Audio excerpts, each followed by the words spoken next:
Okay, since my 5 minutes are running up quickly, something that I want to speak of quickly is that when you are doing the early days of self improvement, right? Let's say, for instance, you are skinny or overweight, right? You have pretty much bad habits, none of the good ones, right? Uh, like there's no redeeming qualities about you. I'm looking for something that can bring the camera up to a better angle because I feel like it's too low. Maybe here? Nah. But yeah, I cleaned up my hair, I detangled, de-lochad, unbraided or whatever. But yeah, if you are in the earlier stage of self improvement, right, when you are, you know, learning how to do push ups consistently every day, for instance, or meditating, or just adding a few more habits on into your life to progress faster to whatever goal you have in mind of being slightly above average in a way or another, because that's what self improvement does, right? I'm going to call it self development because self improvement has a very sour taste on my mouth with how everything has been developing, which is hinting to what I'm going to say later on. But yeah, 5 minutes again. So, in the earlier stages of self improvement, when you are lower, below average, right, or average, it is very valuable to look at the mentors, right? The Andrew Tate, for instance, the who's that guy teaching men's fashion? Jose something. I forgot him. Zuniga, yeah. It would be valuable to take their advice word for word, bar for bar, and basically just turn your brain off and then just do what they say, right? That one is very valuable. Like doing that is very valuable, and I feel like that's something you lose over time when you do get more advanced and you learn more about self improvement, self development, to start to develop the good habits. They become a part of you, like they have for me. And like, I'm speaking as someone who like does like one good habit. Like, I can't go a day or two.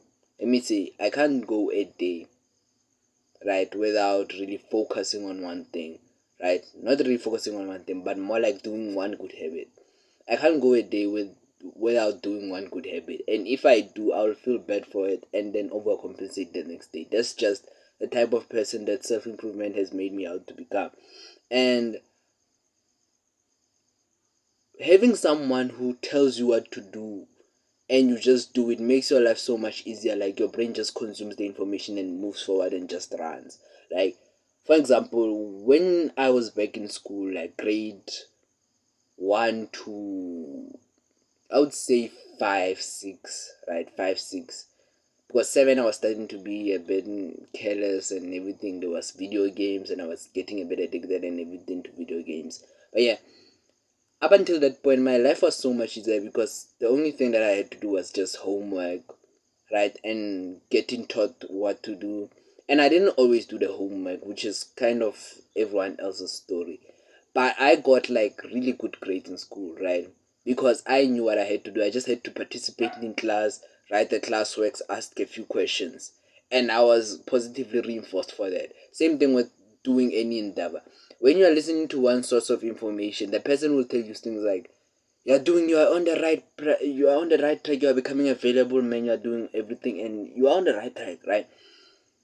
You lose that when you become more advanced. Like the advice is useless, not getting you. Like your ambitions have become bigger than becoming just above average, which is a point that everyone who does self improvement, it's a point where everyone who does self improvement gets to at some point. Like your ambition becomes so much bigger than just becoming someone who can do 50 push ups in a row. Your ambition becomes so much bigger than someone who can meditate an hour without needing any stimulation. And I'm speaking as someone who has done these things. Like I could go like 70 push ups in a row, I could do like 1 hour of meditation, blah blah blah. Your ambitions to become so much better than that, bigger than that, right? And the thing is, now the people that are available to kind of give you the roadmap, like the people who should tell you what to do and you follow them bar for bar, word for word, this is where the advice kind of goes all directions now, right? You can't just pick one person and listen to them because there's this phrase I hear from people that are rich, and I consumed a lot of rich people, and I still continue to do so. Rich people media, and is there are a million ways to do $1 million, and the more you listen to these people, like the more you start to understand it, because they will tell you their story. And the funny thing is that the story doesn't apply. Like there's no definite playbook to riches, because the rules change every 5 years. It depends, but it changes after a couple of years. For instance, if you were to listen to Million Dollar, The Millionaire Fast Lane by MJ DeMarco, if you were to listen to how he got rich, it was through software and like some services on the internet and everything. It was through websites and everything, but now you have AI that can basically do that, right? And then when you hear of another creator like maybe Eman, and there's like social media marketing, right? I'm not against that because I haven't really tried it, but like the market seemingly is oversaturated and everything. So it's not really a matter of whether or not you can do it. It's a matter of not of whether you have enough to invest into it. I'm pushing this a bit more, but I'm hoping I'm getting my point across. So I'm going to stop at 7 minutes. The rules for wealth change a lot, and I think here is the most difficult part and why people give up a lot. This is where entrepreneurship comes into play. Your brain is required to think more creatively to create a new opportunity, because when you read about how someone got rich, right, became a millionaire or something, it's so specific and niche. But then when you start moving and studying and everything, the someone who is a millionaire will invalidate that path too, right? So I think maybe it's a problem of many mentors from my part, but I think it's more about creativity and moving forward. It's not as easier as, do X and then you just do it. It's more like people saying do X, do Y, do what not. But